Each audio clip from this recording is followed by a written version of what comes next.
I'd like to call to order the Board of Supervisors meeting for Monday, August 19th at 7 p.m. Please join me in the Pledge of Allegiance. I pledge allegiance to the flag of the United States of America and to the republic for which it stands, one nation, under God, indivisible, with liberty and justice for all. Thank you. How about we establish a quorum, Amy? Roll call. Supervisor Jamie Vogel, Present. Supervisor Mark Ham, Here. Chairman Dan Wolfle. Here. Supervisor Linda Wade, Here. Supervisor Trent Olson. Here. Well, I guess we have a quorum. Well, let's go on to the meet and greet. We'll start with the gentleman with the attractive shoes. I already said my part. Oh, the shirt I'm not going to mention. Just wait. I'm Jim Mitchie, 4159 Bay Shore Drive. Gwen Gray Boys, 5343 South Lake Road. Amy Sullivan, Town Attorney. Donna Miller, 5100 Apple Road. Lynn Hancock, 5100 Apple Road. Theo Vogel, a supervisor in the township here, 4693 Windermere Road, Drive, I think. Nick Hoffman, 4280 Highway 57. Ryan Schwallen, 4912 Valley Road. Noah Schwallen, 4912 Valley Road. Carrie Nellis, Highway 57. Good enough. Gentlemen? Derek Denise, 4990 Country View Road. Roddy Chapman, Glidden Drive. All right. Well, glad everybody's here. You've chosen a really interesting evening to join us. More to follow. Public participation. Anyone wishing to speak on a topic that's not on our agenda? Yes. Yes. I have a few samples here, actually enough for one for all of the supervisors. Sir Speedy was not terribly speedy this time. I want to introduce the discussion on Mike. Oh, I'm sorry. It's okay. We'd like to hear you better. Gwen Gray Boys, I want to introduce the topic of wake surfing on Clark Lake. I would like this, I am representing a group of concerned citizens regarding the ecological damage that wake boats do on lakes that have less than about 20 to 25 feet of water depth, as well as the safety issues concerning other people on the lake at the time that the wake boat is operating as a wake boat. I would like to distribute these posters today to the supervisors and then follow it up with discussions and talks over the next weeks to a month or so, and hopefully bring it to a decision on whether we can pass an ordinance at the October meeting. We are working with the town of Jacksonport as well, since they have about 50% of the perimeter of the lake. And we are also working in collaboration with Kangaroo Lake to see if both lakes can get a wake surfing ban for the lakes, using similar, if not identical, ordinances. We are not against wake surfing. We are against wake surfing on Clark Lake. There's plenty of opportunity with plenty of water that's deep enough in Lake Michigan and Green Bay, but we have less than 1% of the surface area on Clark Lake that has a depth greater than 20 feet. And we have wake boats that both visit the lake and are apparently owned by people on the lake, whether they're year-round residents or not, but there are wake boats already there. And we would very much like to stop that to minimize the damage and danger of being out on the lake when a wake boat is actively operating in depths that are inadequate for the construction of a boat and the wake that it creates. Okay. Okay. I am probably more familiar than I'd like to be with it. Sorry. No, that's all Can right. I give these now or do it at the No, end? you can hand them out later, that's fine. Okay. What I would do is I would tell you that we'll put it on a future park meeting agenda. Okay. Because it belongs with them as a starting point, Okay, and let you do your conversations, discussions, whatever, with them as a starting point, and then they'll bring it back to the board if it's the appropriate Okay. thing to do. Okay? okay. So, no problem. Anyone else wishing to speak? All right, if not, let's move on back to our agenda. Before I do that, I'm going to take a second and just want to acknowledge, if you have a mailbox and you live in the town, you recently received a newsletter that was put together by the town. We try to do a couple a year, we're down to one a year. This one is up in size, 12 pages. It was a very nicely done newsletter that was done by our town clerk, Amy, and Linda Waite. And they really spent a lot of time putting this together, and it's got some great information in it. I actually reread it today because I forgot some of the things I said, in case somebody asked me. But if you haven't taken a look at it, there's some really good information in it, and I would encourage you to do that. And I also thank the two of them for their efforts. I think it was a terrific job. So, And all the And others that Mr. helped. Chapman Laddie. for I'm laying it sorry, out. and Laddie, who does the formatting. Sorry, I didn't mean to pass on that. All right, let's adopt the agenda. So a motion to approve. Well, let's start with, I assume Amy always posts it properly, right? It was properly noticed. Yes, it was. All right, motion to adopt. I'll make a motion to adopt the agenda. Motion by Jeannie, second by, I'll second. second by Trent to adopt the agenda. All those in favor signify by saying aye. Aye. Aye. Motion carried. Approval of the minutes, Board of Supervisors meeting, July 15th. Motion to approve. I'll move to approve the Board of Supervisors meeting from July 15th, 2024 as published in our packet.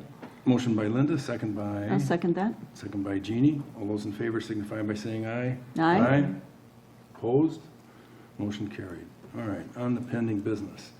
The first item this evening is a conversation we're going to have with our town attorney, and it will be in closed session regarding the Miller-Hancock Pool variance on Apple Road. For those of you, we have not traditionally done a closed session during a board meeting. This is due to circumstances. So we will be adjourning to a separate room to have those discussions, and then we will be returning back and continuing the agenda. So I can't tell you if it's 5 minutes, 15 minutes, or 20, or whatever, but that's what's going to happen.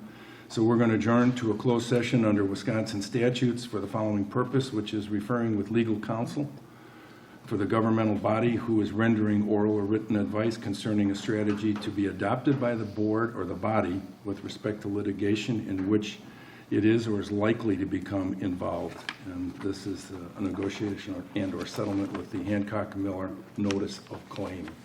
So with that, before we go into closed session, we would need to have a roll call vote to do that. So we need a motion and then a roll call vote. I'll make a motion to go into closed session. All right. Motion by Mark, second by Trent to go into closed session. Amy, will you do roll call? Walpole? Yes. Sorry. A. Aye. A. Yes. Waite? Aye. Hay? Aye. Vogel? Aye. Olson? Aye. Okay. Motion carried. Motion carried. So we will be back hopefully soon.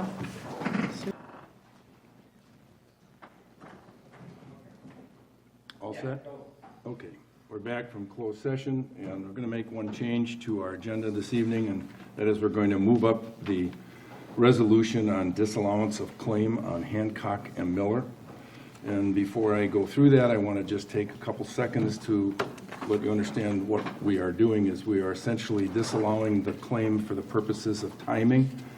As I understand it, and again, I'm a layman here, but we are reducing the interval of time that a claim could be filed against us from 3 years to 6 months by disallowing the claim. And it's a procedural thing that we have to do via our insurance company and recommendation through our town's attorney. So bear with me, I'll read this brief resolution, so at least you'll be on the same page as us. It's resolution number 1, 2024, disallowance of claim for Miller/Hancock.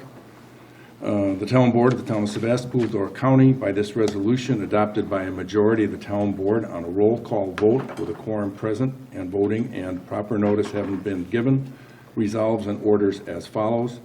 The formal written claim of a 30-foot above-ground pool relocation by Lynn Hancock and Dawn Miller as claimants against the town of Sevastopol or its officers, officials, agents, or employees presented to the town on May 22nd, 2024, and June 4th of 2024 is disallowed. This resolution is adopted, as adopted, is a notice of disallowance of claim under Section 893.80 Wisconsin statutes. The town clerk shall serve this resolution as the town's notice of disallowance of claim upon the claimant by certified or registered mail, and proof of service of the notice shall be obtained by the town clerk. No action under the claim by the claimant against the town of Sevastopol or against its officers, official agents, or employees may be brought after 6 months from the date of this service by the town of Sevastopol of this resolution upon the claimant. The town clerk shall properly post or publish this resolution as required under Section 60.80 of Wisconsin statutes, adopted this 19th day of August 2024. So we would need a motion to do this and then a roll call vote. So, motion? I'll make the motion, resolution 01-2024, disallowance of claim. All right, motion by Mark, second by? I'll second. Second by Trent. Any discussion? If not, all in favor signify by saying aye. Aye. Opposed? She's got to do a roll call. Sorry, roll call. Even though I read that, I go back. Sorry. Supervisor Olson, Aye. Supervisor Vogel, Aye. Supervisor Hand, Aye. Chairman Wolfle, Aye. Supervisor Wade. Aye. Okay, motion carried. Do you want the motion? Yes. I'd like to make a motion to authorize the town attorney to pursue a potential resolution. I'll second that. Motion by Jeannie, second by Trent, to allow our town attorney to pursue resolution of a claim with Miller Hancock. Any further discussion on that motion? All right, hearing none, and doesn't need a roll call vote. All those in favor signify by saying aye. Aye. Opposed? Motion carried. Okay, thank you. Thanks, Amy. Thanks, Amy. Thanks, Amy. All right, back to our agenda. We have a broadband update from Ms. Vogel. I have really good news. So the Wisconsin PSC and AT&T have amicably reached an agreement concerning the Capital Projects Fund grant. The agreement will be signed this week when the attorney for AT&T, who has been working on this, comes back from vacation. So at that point, then, Sevastopol's contract with AT&T will have to be amended to reflect the amount of the grant, which will bring the cost down by about $816,693, which is the amount of the grant. So the cost of the broadband initiative is $7,424,480. The 30% share of the town of Sevastopol was $2,227,344. With this grant, our costs will come down to $1,410,651. We will meet with AT&T again in mid to late September. Details will be discussed regarding implementation. There will be community events and educational events in the very near future. And just one other note, the Communications and Technology Committee will meet on August 28th. This is not about broadband, it's about, at 1:30. This will be about a presentation from Roger Ide from Northern Sound and Video, who did the upgrade of the audio here. There's a few other improvements we'd like to make on the audio, and we're going to talk about video upgrades. So it's certainly a public meeting, so people are invited to come if they wish. Thank you, Jeannie. I will I will add a couple footnotes to Jeannie's comments. And we talked about financing this going back. I know it's been a while. And the good news is, at least, we are over, I think, over the hurdle that eventually the feds will be lowering the interest rates. And although it's speculation, it looks like potentially 2 interest rate reductions before the end of the year, which will again play into our analysis, and it'll only be more beneficial for us, even though it delayed the implementation a bit. But that aspect wasn't under our control. But the plan that we had put in place initially, and I think we will hold to, which was to use our existing funds as a temporary bridge to make the first payment. And the way the schedule will be revised, that first payment may actually not even happen until the first of the year. So all in all, the interest rates will work in our favor. I think we'll be able to, well, obviously, we're going to save a significant sum of money as a result of the grant. And I know it's been a struggle for everybody wondering who, what, where, when, and how. But I think we actually do have a light at the tunnel, at the end of the tunnel, and it is not a train. So good news from that perspective. So thanks again, Jeannie. You're welcome. Glidden lanes, this has been access lanes, this has been kind of an ongoing thing, and I wanted to just take a couple minutes and update the board on where we're at. And in front of you, my photography came in late, so it didn't get in the packet. You have pictures of the lanes as they exist today. The last full-size sheet is Bittersweet, which has changed. But you see where they've trimmed out the lanes, which I think they did a nice job. They removed the soil barricades, brush, whatever, that sat in front of 2 of the lanes, which were, I have a note here what it was. Oh, White Pine and Deer Path had obstructions at the end of the lane. So we had Lily Bay come in and clean all of that out, so that's why you see a fairly clear shot. All of the tree trimming has been done. The last one was accomplished on Friday, and that was Bittersweet. Bittersweet had initially been blocked, as you can see from the concrete block and the construction equipment. I worked with the sheriff and with Amy Sullivan as well to resolve this. We're hopeful that the building of that structure is not going to occupy that lane. If it does, I'll engage the sheriff and they will deal with it for us. So the lanes are clear, the trimming's done. We have signs on order with the county. They're hopeful, I'm going to guess they are not going to make them by month end, but initially they were hopeful. So we'll have signs at the beach side announcing the rules, and we'll have a double-face sign out on Glidden Drive that'll say Bittersweet Lane Public Access, 60 or 50 feet wide, whatever it might be. So those will get up there. I had the boys from the park remove the 2 old signs about snowmobiling and others that were embedded in a couple of trees down there. So I think we're pretty close to having it resolved. I think there's maybe one obstruction or something that that individual's working on that still has to come out of there, but I think we're past much anything other than the signage. So just give you that update. All right. Okay, going on to the emergency management plan. This is Supervisor Olson who put this together for us. Trent, I'm going to let you have the floor. Sure. So it was brought up a few months ago that every town needs to have an emergency management plan. We do not. The Door County does have an emergency management plan. They've also done some hazard analysis. So the emergency response plan really just goes into what would happen if a major event would happen, large-scale tornado, huge flood, big famine, that kind of thing. And it really, it has contact information for all the various county departments, and then it has a lot of checklists and that really break out the roles and responsibilities of everyone who is who has something to do. It has contacts for who we need to reach out to for support. It has just different ideas that you may not think about. It's just a checklist that says, hey, are we feeding our workers? Do we have a cleanup system? Have we engaged a sheriff? What should the sheriff be doing? So you can kind of just continue to build on this and build on this, but I kind of picked all the best parts that I hope are the, really the things that our town would need if a major event like this would happen. And I'm just kind of going to go through some of the different areas. So we have like a checklist for evacuation and transportation, warning and communications, fire services, the roles that the town chairman would have to do, the roles that the town clerk would have to do, if we would have to engage human services, public health, and then law enforcement.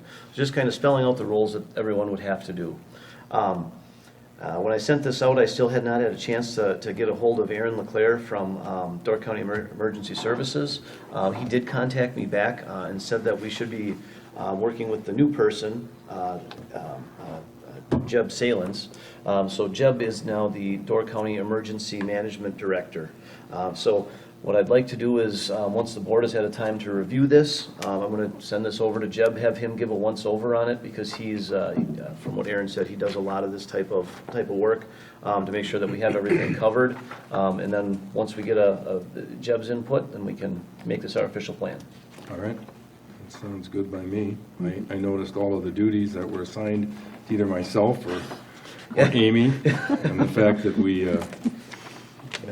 let's hope I don't ever have to do any of this stuff, although I will agree it was pretty comprehensive in terms of who does what to whom and when. It is. In terms of what's up. The one thing that I noticed, and as I was going through it, several other towns' emergency management plans, is there's no backup. So I assume that if something would happen to our town chairman, we would have to name another town chairman, or we would have to have, or maybe that would have to be something Another that you vice say. chair. That would be the vice chair. Linda. Okay, that would be She vice, would okay. jump right into action. Right, Excellent, Linda? okay. Yes, I will. All right, okay. With a little more enthusiasm, right? I mean, because Okay. you would have the command center, which is the town hall. So, Okay, all very right, good, thank I'll you. look forward to when you have had that conversation, we will bring this back. But like you said, it's actually probably not a bad idea to have some idea what your expectations are, and especially, I noticed with the clerk too, many of the aspects that I wouldn't have anticipated that we'd want to track, like records and costs and damage and so on and so forth, so. It is, yeah, it's a lot of things that you wouldn't think of, but it's very important to Right. have documented. So, okay, great. Thank you for that. Next item is road closure, and I just wanted to spend a minute because this is going to impact all of us. Starting on Tuesday after Labor Day, Highway 57 will be closed from Valmy to the farm. The state is going to be ripping out the existing culvert at Geisel Creek, if you know where that is, just past Valmy, and the second culvert at Logan Creek, which is just before the farm, and replace those with concrete box culverts. So during that determined time, and it will be almost 4 months of time, the road will be closed to through traffic, and they will be routing traffic north on 42 and over to I if they're heading north to like Jacksonport or something else. If you're in the town, obviously, and you're familiar with the back roads, you know how you're going to be able to navigate through that. You know, take Plur or Bechtel or Forest or any number of other roads. And if you're coming to the town hall, obviously, if you access off 42, you can come down Dunn, but you will be kind of landlocked in between the two. So I just want to make you aware of it. Their timetable is to start on Tuesday, and they're projected to finish in December. And part 2 of this, as if it isn't painful enough, in 2025, they will take and close, it's right by Mr. G's. That's another culvert. It's another culvert. I can't remember if that's, What's the creek? that's not Logan. Logan Creek, yeah. That is Logan Creek then Yep, too? that's Yeah, Logan. okay. Logan Creek up there. They're will be doing the same thing there, and they're going to do the same thing north of Jacksonport at Hibbert's. So, Hibbert's Creek. So you'll be kind of stuck again in between there, depending on the route you're going to take. So, anyway, just wanted to make everyone aware of that. Yes? How long is P closed until? They'll start paving I think, in the next week. They hope to get a single layer of pavement down, and they have also pulverized West Whitefish Bay. At least they were supposed to finish that today. And that'll be another 2 to 3 weeks out before pavement will go down there. But that'll complete our town and the county's work on P as well. So, yes. Is there an error in this letter, Mr. Chairman, where it says will begin September 2024 and finish in November 2025? Is that the whole thing? That's the whole project. Includes Right. Logan as well? Okay. There's actually a public meeting here on, and it's in my pile, the 27th, Amy? Yes. Tuesday, At 1 yeah. o'clock. A public hearing here, if you're interested, the representatives from the DOT and the construction company will be here if you want to talk with them. Next Tuesday. Is that what you, 27. the Correct. 27th? Okay. 1 PM. Yeah, that's because of the fact that it's a two-part repair. Okay. Okay. Let's see, we've already taken care of the resolution, so that brings us to the financial reports. And you have in your packet the account balances for the month, as well as January through July budget versus actual, and you have the transactions list by date for the month of July. And I'm going to guess that the town clerk has something she'd like to add to that. I do. Excuse me, the treasurer. The treasurer is Yes, going to the add. treasurer. We have received the August settlement from the county for the remainder of taxes. We've also received our fire dues from the state, which was about 5,500 above what we were expecting. The property assessments should be arriving in your mailboxes this week. As you know, we're going into budget time, so please start thinking about your 2025 budgets and your respective committees. I do want to put my treasurer hat on, or my clerk hat on for a second. In regards to the election, the partisan primary was a well-received partisan primary. I want to say it was one of the biggest partisan primaries. It even outdid our spring election. So our spring election had 1,117 people, and our partisan primary had 1,129 people. Good turnout. All right. With that, thank you, Amy. We would need a motion to put the financial reports on file. I'll move to put the financial reports for the period of July 2024 on file. Motion by Linda, second by? Second? Second by Jeannie. All those in favor signify by saying aye. Aye. Opposed? Move down. Okay, approval of vouchers, bills, and claims, July 16th through August 19th. Everybody's had a chance to look at them? A motion would be in order. Go ahead, Jeannie. I'll make a motion to approve the vouchers, bills, and claims from July 16th, 2024 through August 19th, 2024. Motion by Jeannie, second by? Second by Mark. Approval of vouchers, claims, and bills. All of those in favor signify by saying aye. Aye. Opposed? You can pay them all. Okay, good. Oral committee commission reports. Anyone have anything that they would like to add? Linda? Well, I can. So I met with Destination Sturgeon Bay Board on Wednesday, July 24th, and they asked for some more detail on our town park restroom remodeling renovation project. So I did put together a summary of that with also a site drawing of where the new bathrooms would be located, and their next meeting, I will go to that. It is on August 29th at 8 a.m., so I will go to that. Last month, regarding the Tourism Zone Commission, I had reported on some occupancy numbers, and I believe there was a question on rates compared to the previous year. So we have almost, so from June of 2023 to June of 2024, we have almost 10,000 more units available for rent. Units, rooms, houses, whatever. 10,000? 10,000. This went from 145,000 in 2023. This is available units, okay? So available rooms, homes, cottages, condos. Resorts, all that. Get tossed out of the house, there's a lot of places to stay. And I had reported that the average daily rate for the county was $266 per night, and somebody wanted to know what it was the previous year. It was $241. And occupancy rate in 2023 was 57%, compared to 51% this year, obviously, because we have more units, so occupancy numbers go down. So that answers that question.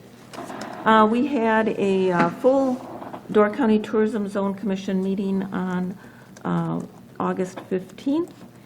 We had quite a few items up for discussion. One of the items was we did take action to do a sweep of our bank accounts. So a sweep would, anything over, we can set a threshold of, say, $1 million.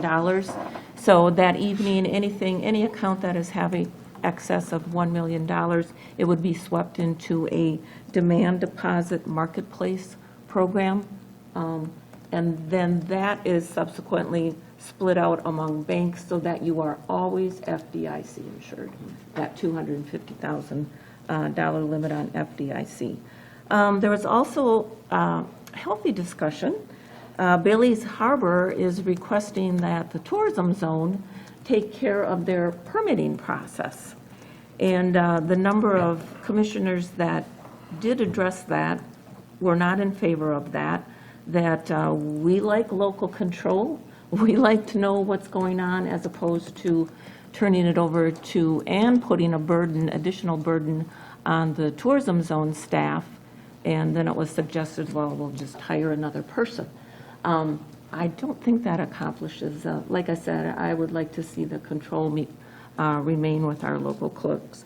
It's going to be brought back to the next meeting. There was also a very brief discussion on, it seems like everybody is charging an administrative cost or whatever when it comes time to use a charge card. I noticed it. I was out of town this weekend. When I went to the restaurant, there was a 4.9% service charge. Yes, 4.9, and that is not a tip.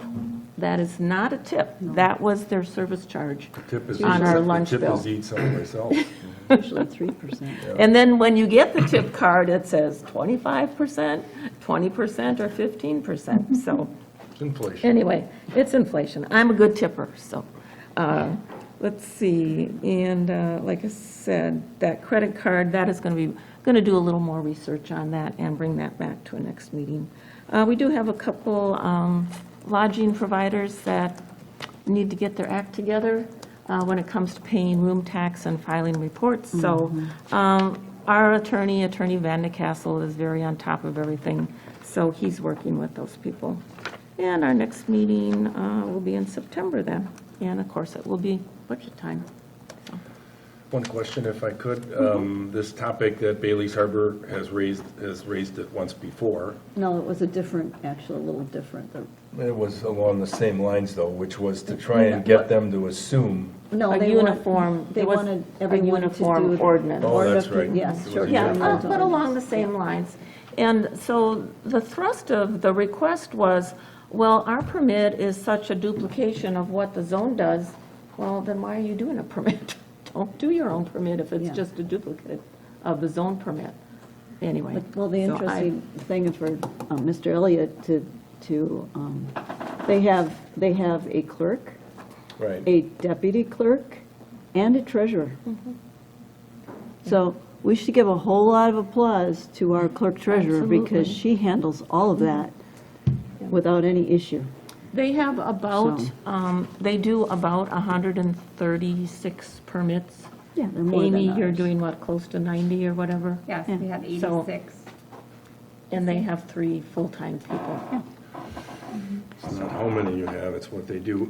Is there, from your perspective, anything that the town should do with respect to their proposal? I know that the two of you are going, but I mean, other than obviously voice our shared concern, is there anything officially that we should do? If there is, let us know. Okay. I mean, if we should send a nasty letter with some. Support of maintaining local control, Yeah. that we like local control. Because just think if the tourism zone took this over, you know all the supplemental information that is attached to that permit. Yeah. It's an insurance binder, it's a site drawing, it's a parking plan, your agent information. I mean, it's a whole list, it's quite a packet. Yes. Right. And to put that burden on staff that is already overworked, in my mind anyway, just, Yeah, well, and it was interesting too, because he wasn't asking for the zone to pursue any issues. You know, if there's any compliance issues, he wasn't looking for the zone Right, to and do that that would- for Bailey's Harbor. He just wanted them to do the permit. right. It didn't, yeah, whatever. All right, well, if you think appropriate, let us know, we can conjure up something. Maybe something in support of not having the zone take on this extra task or something like that. I don't know. Anyone else have questions of Linda?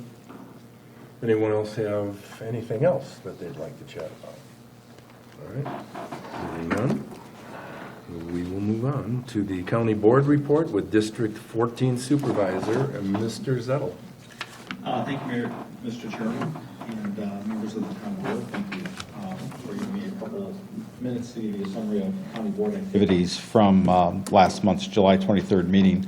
I want to focus on the final two items, which are going to have significant impact for some of our health and human services programs. The first was we authorized the county to enter into a settlement with Kroger. The Kroger company is regarding an opioid settlement. Kroger, which has Pick and Save, and they ran pharmacies back in the day. Some of them they still do, and it's basically for their part in the opioid pandemic. The settlement is worth $1.3 billion, and we are one of the plaintiffs amongst many other states. Those proceeds will be shared 30% with the state of Wisconsin, or some of those proceeds, our share of those proceeds will be 30% with the state, 70% with the county and towns. And as part of the county and town settlements, of that 70%, there's also roughly around 26% that needs to be retained for potential lawyer fees.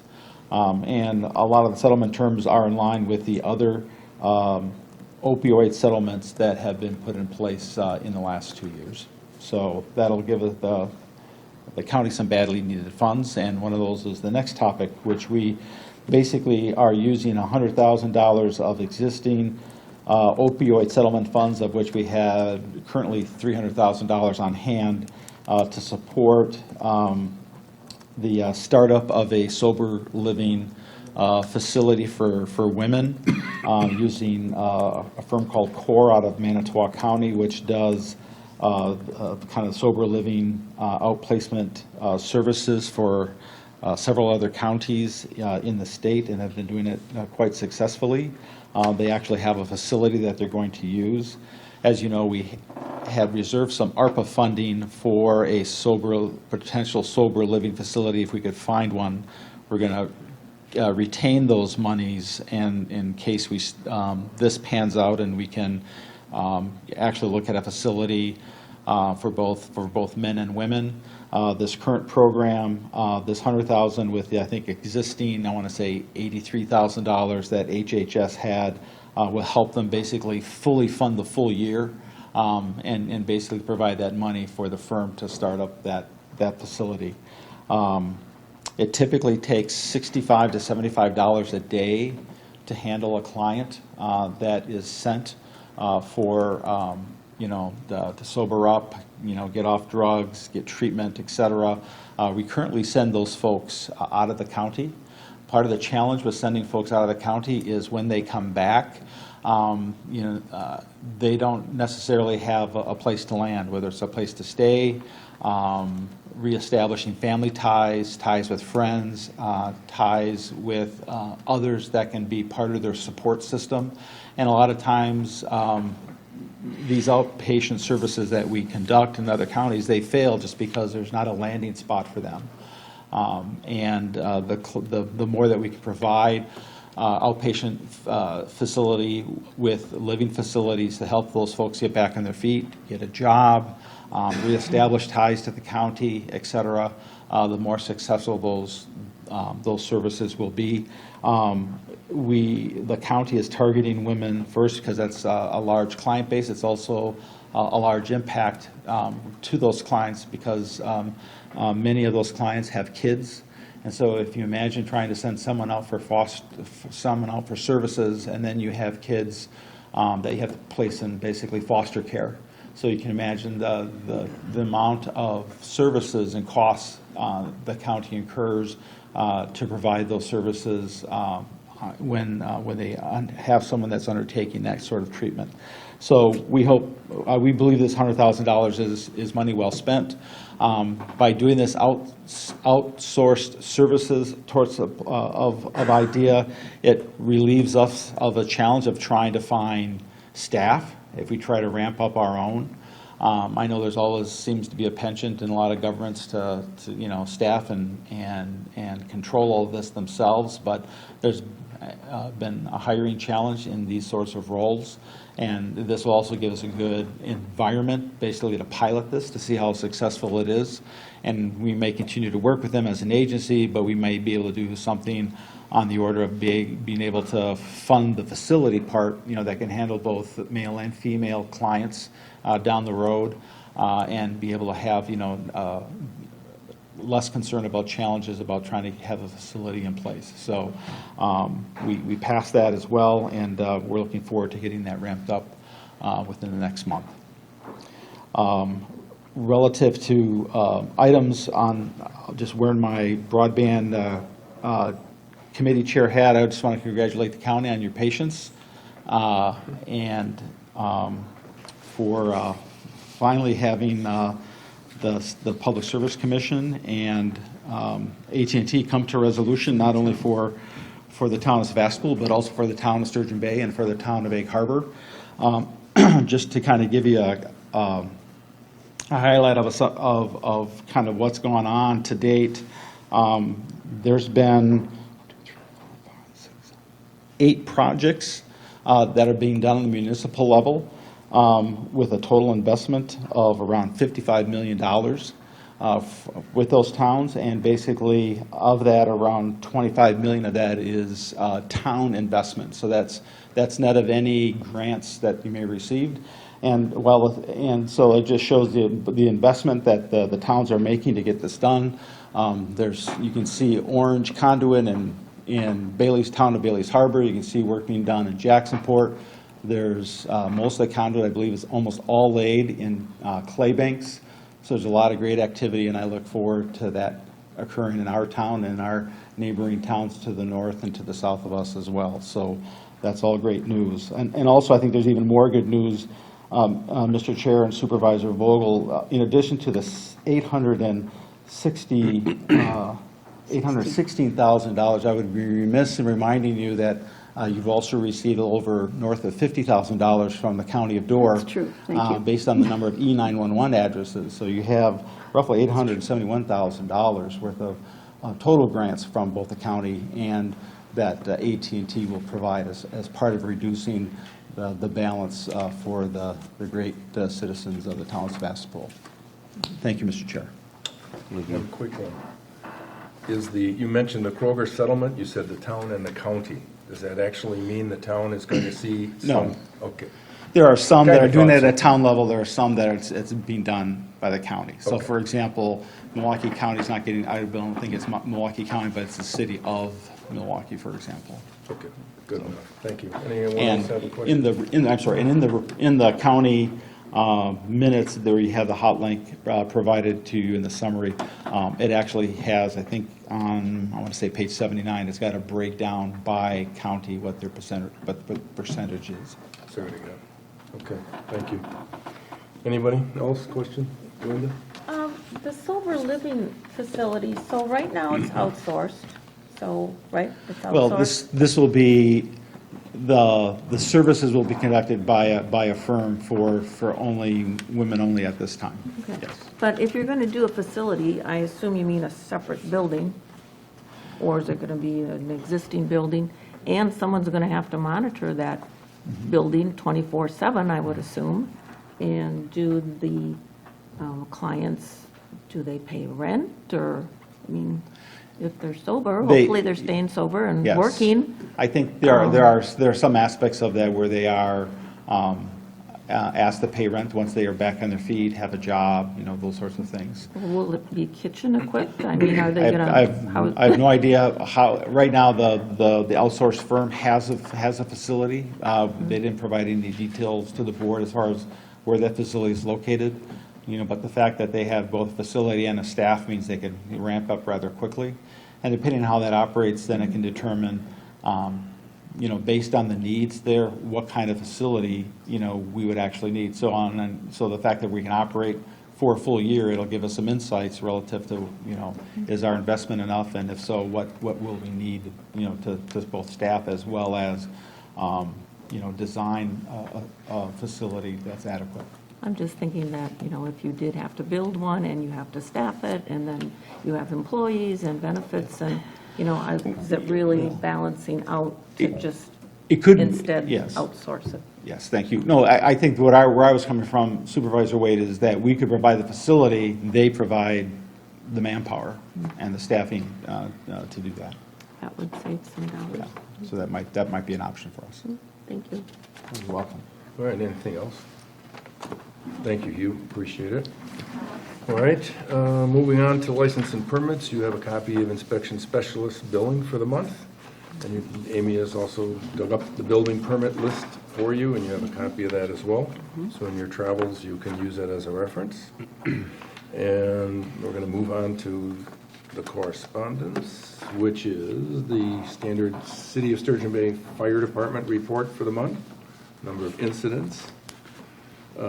This one is going to be interesting at budget time, Bay Lake Regional Planning, whether or not we're going to make that investment for next year, $6,900, based on their revised costs. We have a plan commission meeting scheduled for Tuesday, August 27th. We're going to talk about our budget, so I plan to include this on our agenda, but it'll be subject to the boards to Well, that'd be good. I approval mean, as well. appreciate your input, because this is, I think So this that's year an we addition? really burned through $6,000 for little or no value, but at any rate, we will see. So Tuesday, August 27th is a plan commission meeting? Yes, Tuesday, August 27th at 5:30. Yes. Yeah. We have one matter and plus our budget.